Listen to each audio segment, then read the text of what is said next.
सब देखने और सुनने वालों की खिदमत में मोहब्बत भरा सलाम। पाकिस्तान में अक्सर मैं प्रोग्रामों में ये ज़िक्र करता हूँ कि पाकिस्तान का दूसरा नाम फ्रॉड है। वहाँ आपको बड़े से बड़ा फ्रॉडी मिलेगा, छोटे से छोटा फ्रॉडी मिलेगा, ईमानदार बंदा नहीं मिलेगा। तो आप ढूँढ के देख लें, आप तरस जाएँगे किसी ईमानदार बंदे का चेहरा देखने के लिए। वो देखने के लिए आपको यूरोप आना पड़ता है या जापान जाना पड़ता है। मैं इसलिए बता रहा हूँ कि ये जो वारदात अभी पड़ी है, मैं एक प्रेस कॉन्फ्रेंस देख रहा था पुलिस की, और ये जनाब नगर, चिन्योट, मुहाना, वहाँ पे जनाब ऐसी कार्रवाई डाली गई। ये पहली दफ़ा नहीं हुआ। जब से बेनज़ीर इनकम सपोर्ट बनी है, ये आपको पता गरीबों के लिए, और उनको पता नहीं थोड़े से पैसे देते हैं, उससे बनता भी कुछ नहीं, लेकिन खाना पूरी की हुई है। पिछले कई साल पहले आपको मैंने बताया था कि सिंध में, कराची में जो बड़े-बड़े ऑफ़िसर हैं, आर्मी के ऑफ़िसर दूसरे-तीसरे, उनकी बेगमात भी पकड़ी गई थी। वो बेनज़ीर इनकम सपोर्ट से अपनी शॉपिंग करते। तो यहाँ पे मर्द तो मर्द, ख़वातीन भी पीछे नहीं है। खैर, ये केस जो अभी आपके सामने लेके आए, इसमें जनाब पुलिस से जो चिनाब नगर है, वहाँ के जो ऑफ़िसर हैं, पुलिस ऑफ़िसर, उन्होंने 4 लोगों को गिरफ्तार किया। जब 4 लोगों को गिरफ्तार करने के बाद तहकीकात की गई, तहकीकात आपको पता कैसे होती है। उन्होंने बताया जी 11 लोग और भी इस गैंग में शामिल हैं। अभी देखते जाओ होता क्या है। जब 11 को दोबारा जनाब उन्होंने उल्टा लटकाया और पूछा जनाब और कौन-कौन शामिल है? तो पता चला 12 और शामिल। ये हिसाब लगाएँ। अब उन 12 के मुतल्लिक अभी उनको मेरा ख़्याल है उन्होंने लटकाया हुआ है, और 12 के बाद आपको पता चलेगा कि और कितने लोग शामिल हैं।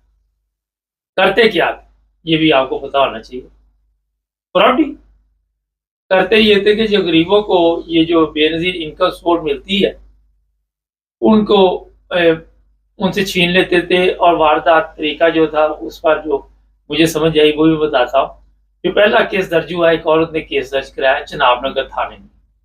उसने बताया कि मेरी बेटी को इनकम सपोर्ट मिलती है बेनज़ीर, और ये लोग जो है उसकी जो पैसे हैं वो हड़प कर जाते हैं, और धोखे के साथ माँ-बाप के अंगूठे लगवा लेते थे, और फिर ये अमला साथ मिला हुआ था।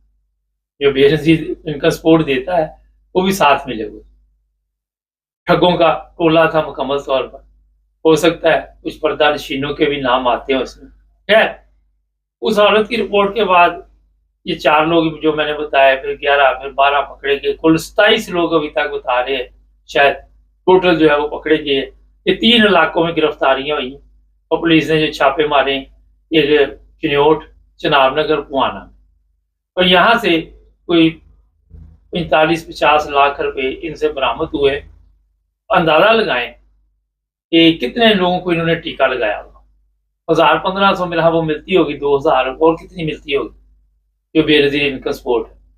कितने घरों को इन्होंने बेड़ागर्क किया, और ये गरीब जो लोग हैं उनके लिए ये वजीफ़ा मुकर्रर है। जो स्कूल जाती हैं बच्चियाँ, कोई यतीम है, और इस तरह के हालात से गुज़रे होते हैं कि उनका गुज़ारा नहीं होता। लेकिन क्योंकि वहाँ पे ठगों की बादशाही है पाकिस्तान में, ऊपर भी ठग बैठे हुए हैं, नीचे भी ठग बैठे हुए हैं, कोई बड़ा ठग, कोई छोटा ठग।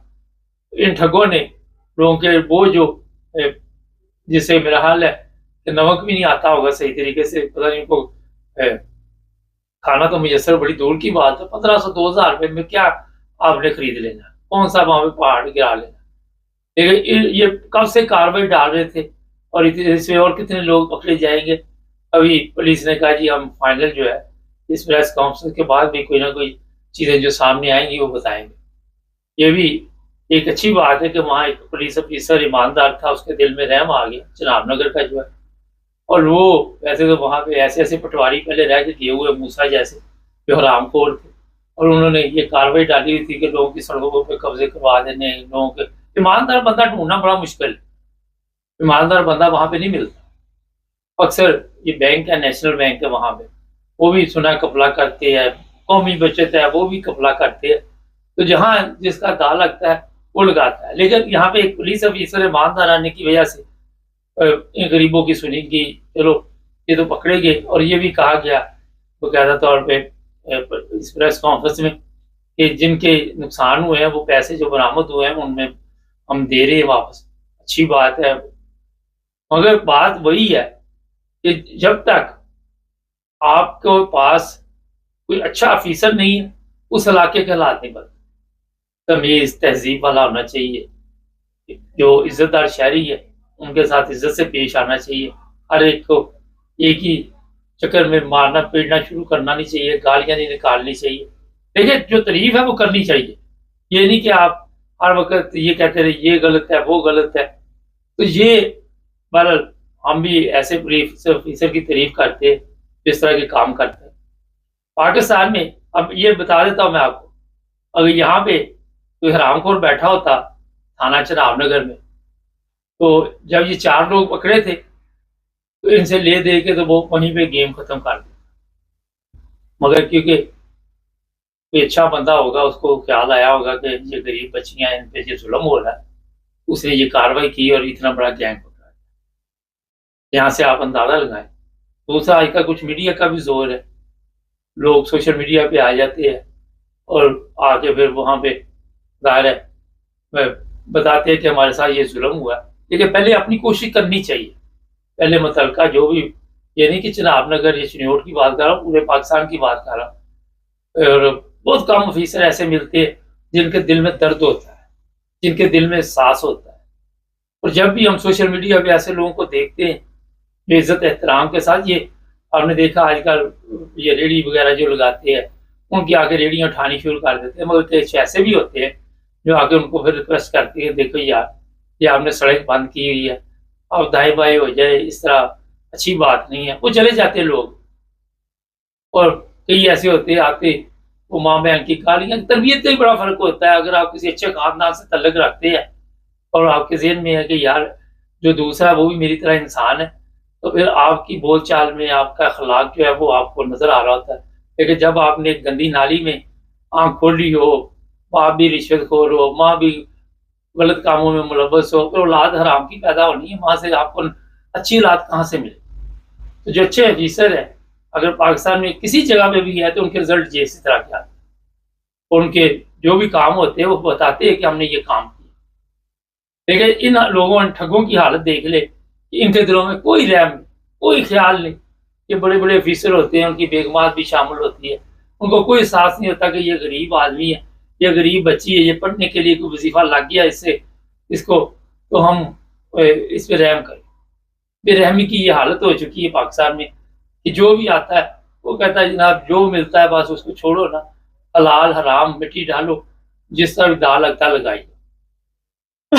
सॉरी। तो ये जनाब आज मेरे पास खबर तो थी, मगर मैंने कहा आपको बताएं कि कोई भी ऐसा वाकया हो फौरी तौर पर अपने पुलिस ऑफिसर को बताएं, उन्हें रिक्वेस्ट करें कि जनाब ये मामला हुआ है, यहाँ पे फ्रॉड हो रहा है, यहाँ पे मसला हो रहा है, किसी के साथ ज्यादती हो रही।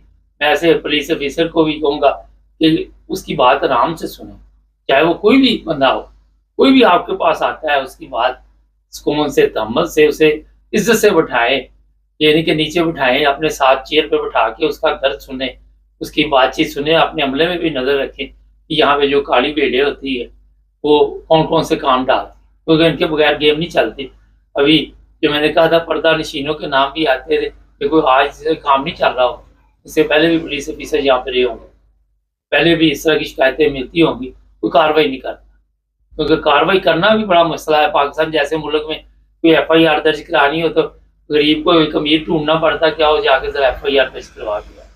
गरीब की पुलिस वाले नहीं सुनते, मगर जब तक आप गरीब की नहीं सुनेंगे उस वक्त तक आप अपनी ड्यूटी का हक अदा नहीं कर रहे, उस वक्त तक आप खुद जो रिज़्क खा रहे वो भी हलाल नहीं, क्योंकि आप अपनी ड्यूटी में आरामखोरी कर रहे।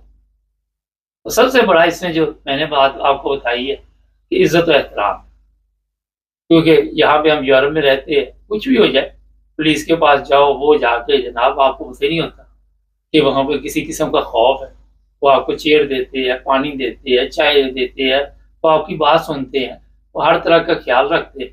मैंने यहाँ देखा है लोगों की कोई भी मुश्किल हो, हमारे तो होता है ना कि पुलिस बयान तैयार करती, वो जाके FIR दर्ज करेगी, ये करेगी। यहाँ पे फोन करो और गाड़ी जो है वो पुलिस वाली वो आके वहीं पे FIR दर्ज करती है जहाँ पे आपने उसको फोन किया। ये नहीं कि कोई स्पेशल गाड़ी आनी, जो भी पुलिस वाला आएगा उसको पता होता है कि ये FIR दर्ज होनी है और उसी वक्त वो केस जो ले लेता है, क्योंकि कवानीन है, यहाँ पे एहतराम है, लोगों का एहतराम। पिछले दिनों हमने बताया था जर्मनी में ये वाकया पेश है, 19 पुलिस वाले उन्होंने पकड़े हैं जो तशद्दुद करते थे गैर मुल्कियों को, लेकिन जैसे शिकायत मिली सब मुअत्तल, खत्म, केस चलेंगे, सजा होगी, ये नहीं कि पिकनिक चलेगी। अगर ये ना देते, कब से ये कर रहे हैं, पूरी इंक्वायरी वहाँ पे बैठी हुई है, पूरा उन्होंने सिस्टम जो है उस पर बातचीत हो रही है कि ये कैसे हुआ, झूठे केस बनाते थे। हर जगह पे गंदी मछलियाँ होती है, गंदे दाने हर जगह पे होते हैं। ये नहीं कि कहीं यूरोप जो है वो बिल्कुल, लेकिन देखना चाहिए कि एवरेज क्या है, फर्क कितना है, यहाँ पे कितने परसेंट है, वहां पे कितने परसेंट। लेकिन ये अच्छी खबर है। चैनल को सब्सक्राइब करें, जुड़े रहिए। सब देखने और सुनने वालों की खिदमत में मोहब्बत भरा सलाम। इरफान अहमद खान साहब हमारे साथ है। नाज़रीन, यूरोप का इस वक्त एक सबसे बड़ा मसला जो सियासी पनाह वाले हैं वो भी हैं, और यूरोपियन यूनियन हो या इंग्लैंड हो, अमेरिका हो, वो आए दिन कोई ऐसे बयानात भी देते रहते हैं, ऐसे कवानीन भी मुतारफ़ करवाते रहते हैं। अभी क्या नई अपडेट है? खान साहब, दोबारा यूरोपीय ममालिक की कॉन्फ्रेंस हुई है, क्या रिजल्ट निकला उसमें सियासी पनाह वालों के बारे में? देखिए, यूरोप की एक तो है सरबराह की कॉन्फ्रेंस हुई है जो यूरोपीय यूनियन की है, वो तो जाहिर है कि वो ग्रीनलैंड से मुतल्लिक और जो ट्रम्प साहब की पॉलिसी है यूरोप के बारे में ट्रेड की, उससे मुतल्लिक थी।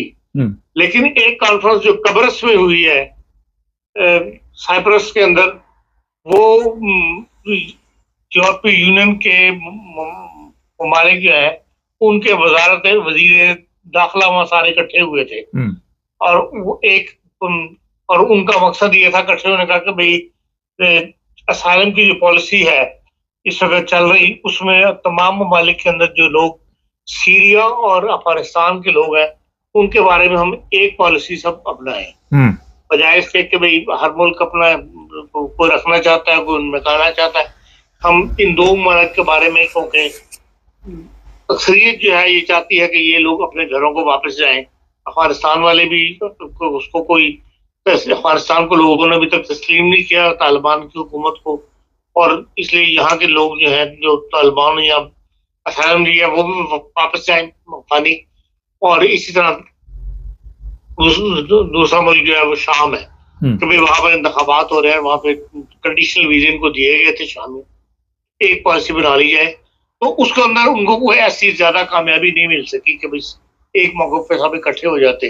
अलबत्ता ये है कि एक नया ग्रुप बन गया है 5 ममालिक का, जिसमें जर्मनी शामिल है, डेनमार्क है, यूनान है, ऑस्ट्रिया है, डेनमार्क है। इन 5 ममालिक ने कहा कि हम इस साल के एंड तक एक असाइलम जो लोग अप्लाई कर चुके हैं या रह रहे हैं और वो काम नहीं करते, यहाँ की मुलाजमत वगैरह नहीं करते, उनको यहाँ से मूव करके किसी यूरोप से बाहर किसी मुल्क के अंदर जो है वो सेंटर बना दिए जाए और वहां उनको भेजा जाए। तो इसके ऊपर वो 500 का इत्तेफाक हो गया कि वो इस पर काम करेंगे और वो हमारे ढूंढेंगे जिनको कुछ पैसे दिए जाएंगे और वहां तैयार किया जाएगा लोगों को, उनको वहां रखा जा सके असाइलम वालों को। तो ये एक तब्दीली नजर आ रही है जो खुश आइन तब्दीली नहीं है। हाँ साहब, ये पहले भी प्रोग्राम बने, इंग्लैंड में भी इस तरह का प्रोग्राम शुरू करने की कोशिश की गई थी, बाद में काफ़ी कपला भी हुआ, पैसे उसे भी ज़ाया हुए। तो ये तजर्बा आप देखते हैं कि इस दफ़ा ये कोशिश करेंगे कामयाब रहे, और इतना तंग क्यों आए हुए इन लोगों से, काम नहीं करते तो मेरा मतलब उनको कहीं ना कहीं तो लगा ही सकता है, एक यार वो जॉब पे भी तो लगा सकते हैं ना। देखिए, एक तरफ तो तस्लीम कर रहे हैं, इसी कॉन्फ्रेंस के अंदर तस्लीम किया है इन्होंने कि भाई असाइलम लेने वालों की तादाद गिरी है, जो हमने एकदम हाथ उठाए, और 23,000 बंदों को जर्मनी के वजीर दाखिला ने बताया कि हमने 23,000 बंदों को 2025 में रिपोर्ट किया है। तो इन्हें कुछ ना कुछ इस लिहाज से कामयाबी अपने मकसद में हासिल तो हो रही है, उसके बावजूद भी मजीद सख्तियां जो की जा रही हैं कि भाई दूसरे मुल्कों के, यूरोप से बाहर उनको कैंपों में रखा जाए, ये कामयाब नहीं होगा।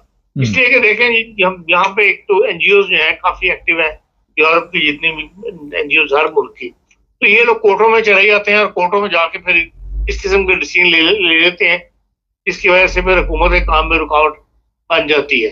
तो मैं नहीं समझता कि हुकूमत का एक आइडिया है, कोशिश है, लेकिन ये कामयाब नहीं हो सकेगी जो माजी का तजर्बा हम देखते हैं उसके अंदर। हाँ सर, जिस तरह अभी आपने बताया कि कमी वहाँ पे वाक़या हुई है सियासी पनाह वाले, यहाँ इंग्लैंड में भी ऐसे ही हालात है, यहाँ भी कम लोग अब आ रहे हैं। तो ये लोग अब किधर जा रहे होंगे? अब इनका किधर को रुख है? जिस तरह अमेरिका ने भी इस अगर वहाँ पे जो सख्तियाँ की हुई हैं, तो ये बड़ी तादाद में लोग निकले निकले तो हैं इन ममालिक से, तो अब किन ममालिक में पनाह लेंगे? लेकिन ज्यादातर तो लोग, दो किस्म के लोग हैं जिनको निकाला है, उनको वापस वहां तक भेज के आए जिस बॉर्डर से वो लोग एंटर हुए थे। ज्यादातर लोग वहां बैठे हुए होंगे, या उन घरों को वापस अपने मुल्कों में रिपोर्ट कर दिया गया है, या एक वो लोग हैं जो यहाँ एंटर होने के लिए अफ्रीका के ममालिक में, या ये जहां जहां साहिली पट्टी है, क्योंकि आजकल शिप पे लोग ज्यादा आते हैं, उन ममालिक के अंदर इकट्ठे हुए हैं। लेकिन ये कि उनके भी ऐसी ज्यादा खबरें उस वक्त तक नहीं आती जब तक वो शिप वगैरह डूब ना जाए या कोई नुकसान ना हो, उस वक्त तक ऐसा पता नहीं लगता।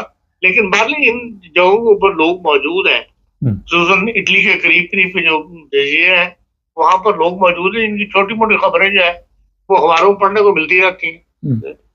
अच्छा, जिंदा की खबर नहीं आती, जब मर जाते हुए खबर आती कि इतने मर गए, लेकिन उसमें भी लोग दिलचस्पी नहीं अब लेते ना। रहा है कि अब ये रोज का एक मामला बन जाता है, जब चीज डेली आंखों के सामने आ रही है तो उसकी वो अहमियत नहीं आती, अचानक खबर आपको मिले उसकी जो अहमियत होती।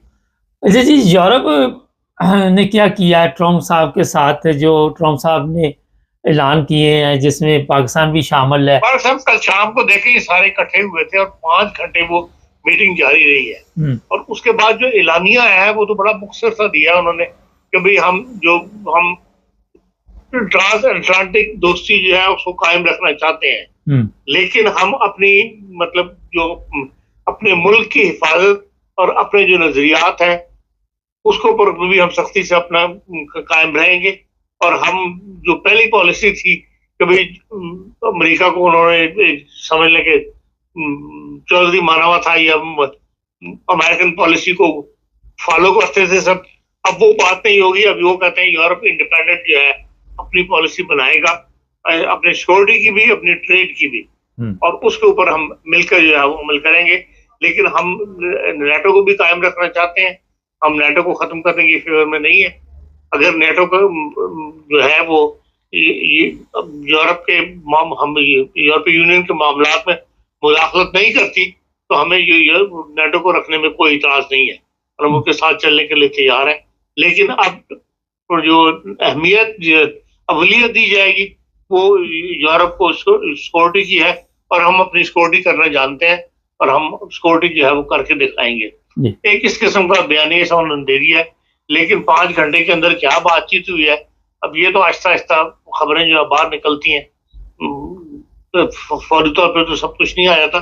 लेकिन बहरहाल ये इम्पोर्टेंट मीटिंग थी जो इस स्ट्रेस के अंदर भी, हालात के अंदर भी, दावोस से सारे भागे हैं वहाँ ब्रसल्स के अंदर इकट्ठे हुए हैं, और 5 घंटे जो है वो मीटिंग कल रात को जारी, लेट नाइट तक अखबार पता लगा खबरों से कि वो मीटिंग जैसी वो जारी रही। हाँ साहब, ये जो इसराइल आपने देखा कि अरसा दराज से 70 साल से इसराइल के ख़िलाफ़ मुसलमान ममालिक लड़ते रहे, पाकिस्तान भी उसमें शामिल है। अब इसराइल को भी उसी ग्रुप में शामिल कर लिया गया है। एक तरफ लोग ये कह रहे हैं कि इसराइल जो है वो वैसे ही गैर कानूनी है, वो जो भी उसने कब्ज़ा किया हुआ है वो आपको भी पता है। दूसरी तरफ पाकिस्तान में एक गैर कानूनी गवर्नमेंट लाने का मकसद भी यही था, क्योंकि ये इमरान खान अगर होता तो ये मुश्किलात पैदा हो जाती, और इमरान खान इनके लिए ज़ाहिर है जिस तरह के वो बयानात दे रहा था, तो ये गैर कानूनी हुकूमत, गैर कानूनी सरजमीन पर कब्ज़ा, इसके क्या नतीजे निकलेंगे जो अभी इस पर काम हो रहा है? देखिए मुबारक साहब, ये गैर कानूनी कहना आज के हालात के लिए जो है ना, ये बहुत माजी की बातें हैं। अब दुनिया बहुत आगे बढ़ गई है, अब हर मुल्क जो है, खुद मुसलमान मुल्क जो है, टू स्टेट्स पॉलिसी की बात कर रहे हैं। पहले ये कहा जाता था कि ये इसराइल का गैर कानूनी क़याम अमल में लाया गया तो इसको हम तस्लीम नहीं करते, यहाँ सिर्फ फलस्तीन होना चाहिए। अब ये बातें सब तस्लीम कर रहे हैं कि यहाँ 2 स्टेट्स पॉलिसी वहां पर बन जाए, फलस्तीन को भी जगह दी जाए वहां पर, बाकायदा मुल्क जो है वो क़याम अमल में लाया जाए, और इसराइल जो है उसको वजूद को ख़त्म करना अब नामुमकिन हो चुका है। तो इसलिए ये जो बोर्ड बना है, पीस बोर्ड, ये एक नया कदम उठाया है ट्रम्प साहब ने अपनी चौधराहट काम करने के लिए। अब जो दुनिया है जो है, इसमें सारी दुनिया तनकीद कर रही है। एक तो ये है कि जिन ममालिक में जमहूरियत है, डेमोक्रेसी है, वो कोई भी इस बोर्ड का मेंबर नहीं बना, इस पीस बोर्ड का। यूरोप में से भी कोई नहीं किया, भारत भी नहीं किया। जो छोटे छोटे मुल्क हैं जहाँ पे जमहूरियत नहीं है, जो अमेरिकन पॉलिसीज को, जिनसे अमेरिका को मदद मिलती है या जो अमेरिका को फॉलो करते हैं, पाकिस्तान जैसे मुल्क, वो उन्होंने इसकी मेंबरशिप कबूल कर ली है। और ये कहा ये जा रहा है, जो दुनिया कह रही है कि भाई ये यूनाइटेड नेशन के मुकाबले पे एक उन्होंने खड़ी कर दी है, इदारा खड़ा कर दिया है, जिसके वो खुद चेयरमैन बन गए हैं। अब यूनाइटेड नेशन जो है उसका तो एक चार्टर है, एक उसका पूरा रायामल है कि भाई यूनाइटेड नेशन ने क्या करना है, क्या किन किन मामलात में दाखिल कर सकता है। लेकिन इनका तो अभी तो कुछ पता नहीं है। जो एग्जेक्टिव बोर्ड बनाया है 5 बंदों का, उसके अंदर सिवाय एक वर्ल्ड बैंक का जो इस वक्त सरबराह है सरदार साहब जे पंगा, ये क्या नाम है उनका, बंगा साहब, उनके अलावा सारे उनका अपना दामाद है, वो खुद है, टोनी ब्लेयर है, 2 सरमायादार हैं अमेरिका के बड़े। तो वो तो एक अपना अदारा बना के खड़े हो गए। आया ये चल सकेगा, ये नहीं चल सकेगा, इनकी अहमियत क्या है? क्योंकि जब तक मगरबी दुनिया, जिसके हाथ में ट्रेड है, जिसके हाथ में मईशत है दुनिया की, वो किसी मामले में साथ नहीं देंगे, उसको तस्लीम नहीं करेंगे, उस वक्त तो उस बात का चलना मुश्किल है।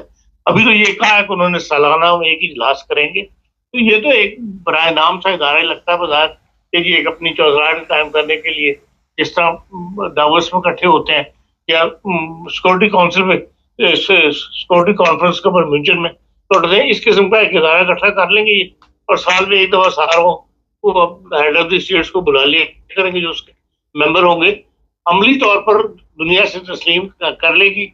ये बाजार अभी नजर नहीं आता। आगे जाके देखते हैं क्या है कि भाई किस तरह ये बात को लेकर आगे चलते हैं। अगर ये इसराइल तक बनाया तो उन्होंने गजा के लिए है, और गजा के मामले में जो इनकी पॉलिसी थी वो अभी तक इतनी ज्यादा कामयाब नहीं हो सकी। जो कुछ करना चाहते थे वहां पर उस तरह कदम नहीं उठा सके। फिर ईरान के मामले में भी ट्रम्प साहब को वो खिफत उठानी पड़ी है, वो उनको नतीजा नहीं निकल सका।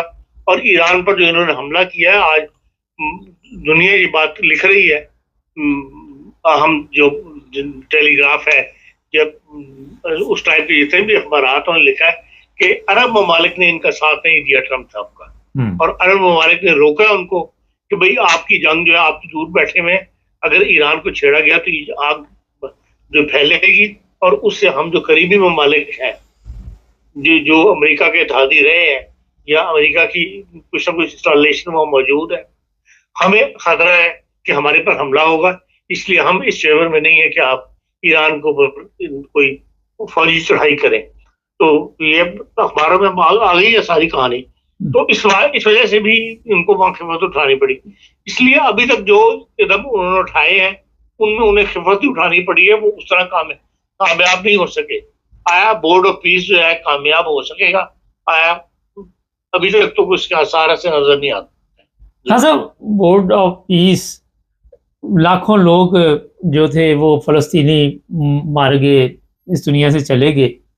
इसराइल और अमेरिका ने अब दूसरे ममालिक को साथ मिला लिया। तो फलस्तीनियों के लिए तो कोई अच्छा पैगाम यहाँ भी नहीं होगा। जिन लोगों ने इनको कत्ल किया उनके साथ अब मुसलमान ममालिक मिल गए हैं।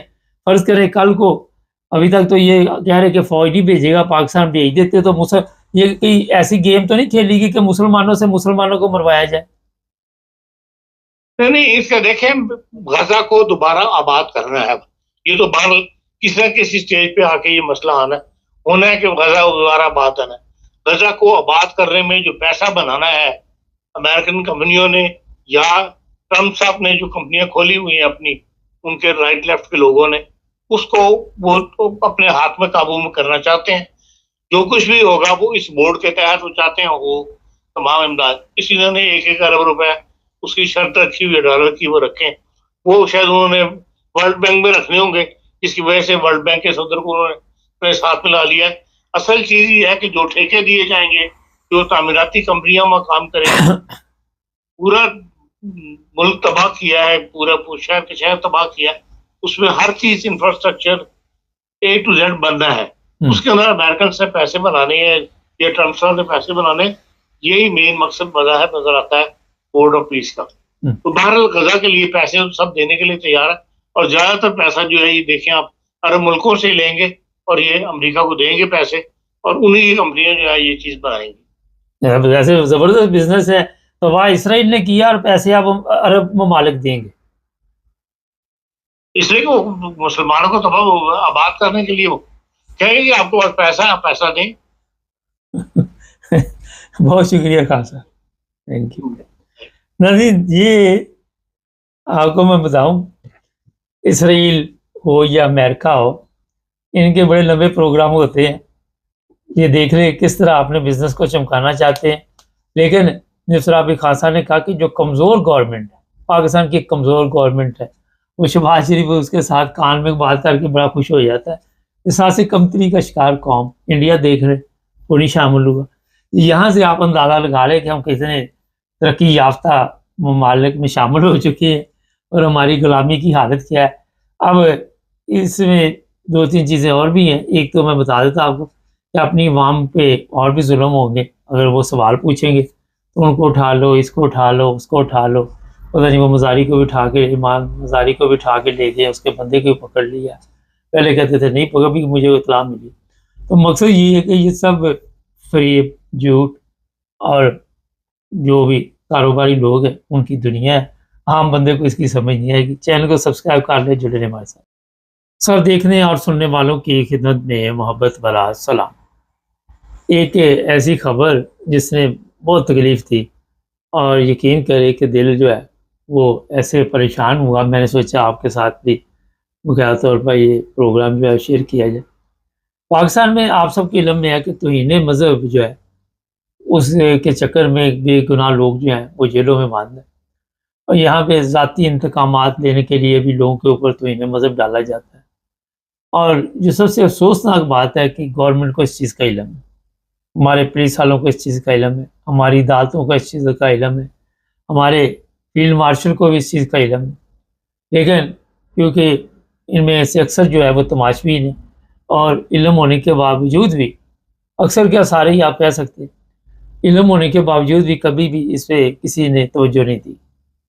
लोग जो कोई रहा हुए, किसी ने बेचारे ने सोशल मीडिया के ज़रिए अपना पैगाम दिया, किसी ने किसी तरह दिया, और फिर वो हमारा कुछ लोगों को रहा करना पड़ा। लेकिन बड़ी तादाद में आज भी लोग जो है वो जेलों में बंद। ये जी चकवाल का वाक़या बताया जाता है कि एक लड़के को पकड़ा गया और वो ये कहते हैं कि ज़हनी तौर पे सेट भी नहीं था, और उस पर तौहीन मज़हब लगाया गया। वहाँ के जो लोग थे, जो मज़हब के ठेकेदार थे, और वो कई माह से जेल में बंद है। अब होता ये है कि जो गरीब है उसकी मुलाकात भी नहीं होती, उसके लिए मुलाकात करनी भी बड़ी मुश्किल हो जाती है। और फिर इस तरह के केसों में पैरवी करने वाला कोई वकील भी नहीं मिलता, और लोग डरते हैं कि कहीं हमारे लिए भी ये लोग मुश्किल पैदा ना कर दें। यहाँ ज़ाहिर है उसी एरिए से किसी गरीब ने, गवर्नमेंट वो भी मुहैया नहीं करती कोई वकील।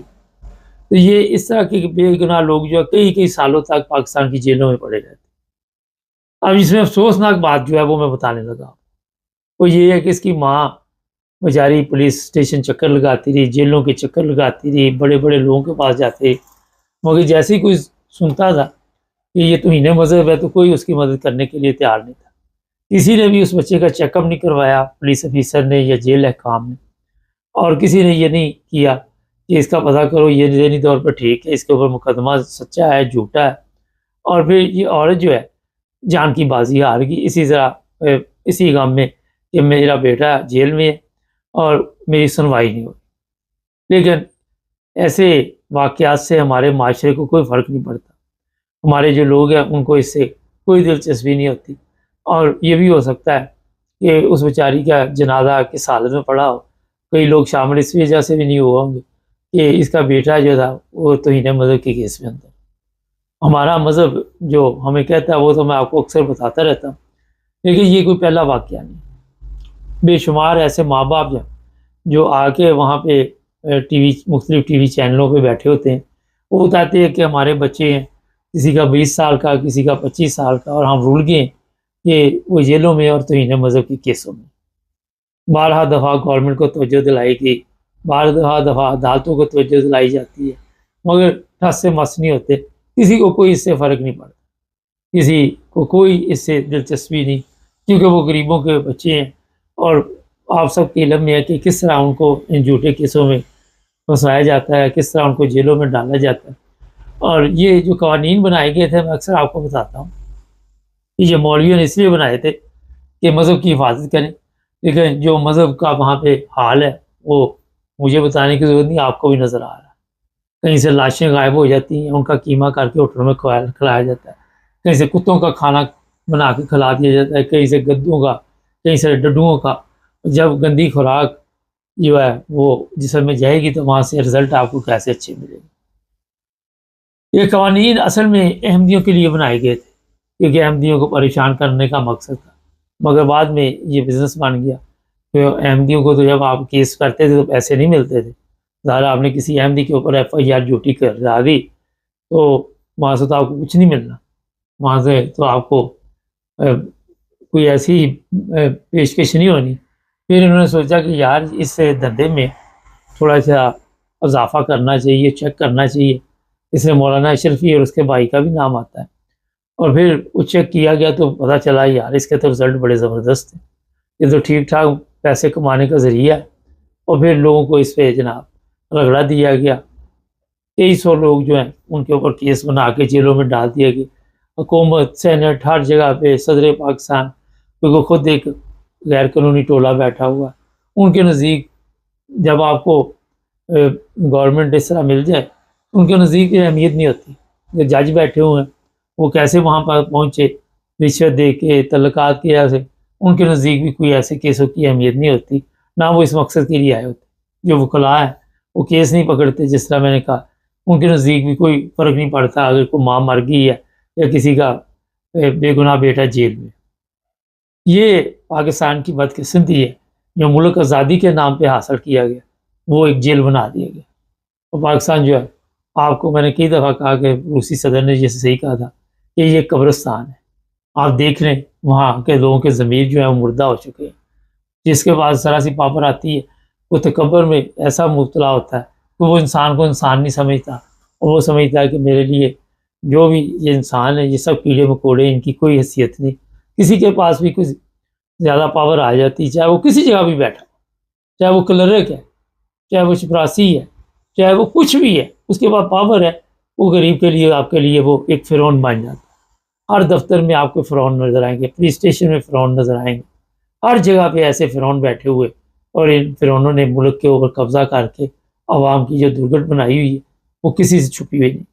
आप किसी जगह बात होता तो ये है ना, कि अगर छोटे ऑफ़िसर के पास आप गए हैं तो आप उसने बात नहीं सुनी, तो जो बड़े के पास जाएँगे वो उससे भी बड़ा हराम का बैठा होगा। मैं बिल्कुल ठीक कहा, उससे बड़े के पास में उससे भी बड़ा हराम का बैठा हो। ऐसे-ऐसे आप स्टेप बाय स्टेप ऊपर जाते हैं तो प्रेसिडेंट तक चले जाएँ, तो आपको पता चल जाएगा कि एक बंदा भी वहाँ पे हलाल का नहीं नज़र आएगा। बड़ी माज़रत के साथ चेक कर लें जाके। मैं नहीं कहता, ये आपकी सोशल मीडिया रोज़ इनकी करतूतें बताते रहते। अपने लोगों के ये केस फौरी तौर पर माफ़ करवा देते हैं। और ये जो आपको याद होगा वो एक जहन्नमी था, रहमान मलिक, उसको जेल हुई थी तो अभी सज़ा सुनाई गई थी, तो ऊपर से ज़रदारी ने आर्डर दे दिए थे कि माफ़ की जाती, वो दोबारा भी वज़ीर बना रहा। ये जो माफिया बैठी हुई है, ये ऐसे बेगुनाह लोगों को जिनके ऊपर जुल्म करते हैं, अफ़सोस की बात है कि खुदा ताला की जो लाठी है वो भी इनके ऊपर बरस रही है। ये है सबसे बड़ा इस पाकिस्तान में जो अफ़सोसनाक मसला चल रहा है। लोग बददुआएँ दे रहे हैं, कोई काबा में जाके फील्ड मार्शल के खिलाफ बददुआएँ दे रहा है, उनकी वीडियो वायरल हो रही है। कोई ख़तून दे रही है अरबी में, कोई पंजाबी में, कोई उर्दू में, मुख्तलिफ़ तरीक़ों के साथ। लेकिन बस जब बददुआएँ कबूल नहीं होती, उसमें कौम का अपना भी कसूर है। फिर कह देते जी रस्सी जो लंबी है इस इनकी, क्योंकि हमारे पास हर चीज़ का तोड़ तो है। तो चीज़ ये है कि हमने अपनी हालत भी ठीक नहीं की। क्यों आज कौम जो इस हालत में पहुँची हुई, क्यों हमारा सिस्टम, हमारा माशरा इस जगह पे पहुंच गया जहाँ पे वापसी नहीं हुई और आगे बढ़ते जा रहे, दिन ब दिन हम आगे जा रहे। ऐसे लोग जो गलत कामों में मुलव्वस है, हमें वो चाहिए ताकि मौलाना इशरी जैसे आगे फतवे देते रहे और वो गवर्नमेंट की साइड लेके वो कि जनाब जो गवर्नमेंट ने फैसले किए हैं, चाहे वो इसराइल के हक में जा रहे हैं, वो सब ठीक है, लेकिन अपने मुल्क के लोगों के ऊपर जुल्म करना, उसमें फतवे जो है इन मौलवियों से लिए जाते हैं और उन्हीं के ज़रिए फिर लोगों को मुतमिन करके लोगों के ऊपर जुल्म किया जाता है।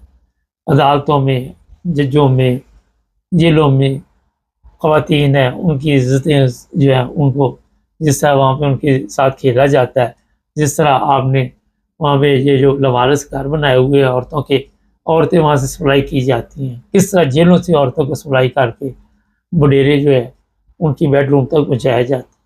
ये सब लोग जो है तमाशबीन। मगर वही सवाल है कि इस कौम पे अज़ाब क्यों नहीं आता? कौम पे तो अज़ाब आया हुआ है, लेकिन इनके ऊपर क्यों नहीं आता? कौम पे तो इनकी सूरत में अज़ाब आया हुआ है, मगर ये आज भी देख लें खुली छुट्टी है। कल ही शैला जो है, क्या नाम है उसका, मैं बयान सुन रहा था कि फलां मुल्क में भी तो आग लग गई थी, इतने बंदे मर गए थे, यहाँ कौन से मर गए, तो कौन सी क़यामत आ गई। तो लोग लान तान कर रहे थे। हमारे पास और इसके सिवा कुछ भी नहीं, किसी के पास कुछ नहीं, सब सिर्फ लान तान कर सकते और कोई चीज़ नहीं, लेकिन रिज़ल्ट कोई नहीं निकला। तो मैं जो अगर कोई हमारा प्रोग्राम सुने और वो इसके दिल में कोई थोड़ा सा ख्याल हो, कोई रहम हो, उससे यही रिक्वेस्ट करूँगा कि ऐसे तमाम लोग जो बेगुनाह हैं उनको रहा किया जाए और उन बच्चों को घर भेजा जाए, उन बच्चियों को घर भेजा जाए। ऐसे तमाम लोग जो है उनके मुस्तकबिल का सोचना चाहिए, उनके फ्यूचर का सोचना चाहिए, ना कि उनकी ज़िंदगी बर्बाद। अच्छा ये नहीं कि उनकी ज़िंदगी बर्बाद होती है, जो पिछले घर पर भी उनका भी बेड़ा गर्क हो जाता है। जब एक बंदा जेल में चला जाए या अस्पताल पाकिस्तान चला जाए, पूरा सिस्टम जो है घर का दरम बरम हो जाए। वहाँ पे हर जगह पे आपको रिश्वत देनी पड़ती है, हॉस्पिटल है तो वहाँ भी पैसे देने पड़ते हैं। पिछले दिनों मुझे किसी ने बताया कि एक हॉस्पिटल में गए, वो कहते हैं ये फ्री हॉस्पिटल, 13 लाख 14 लाख में दे के हमें आना पड़ा और जिसको ले गए थे वो फौत हो गया। माशरे का बड़ा असर होता है, माशरे का बड़ा सिस्टम होता है, माशरे का बड़ा वहाँ पे जो इस वक्त आपने देखा उसकी वजह से तबाही आई हुई है और उसके जो रिज़ल्ट निकल रहे हैं उनमें से एक रिज़ल्ट आपको मैंने बताया, लेकिन इस तरह के बेशुमार रिज़ल्ट आपको मिलेंगे। चैनल को सब्सक्राइब करें, जुड़े रहें हमारे साथ ताकि और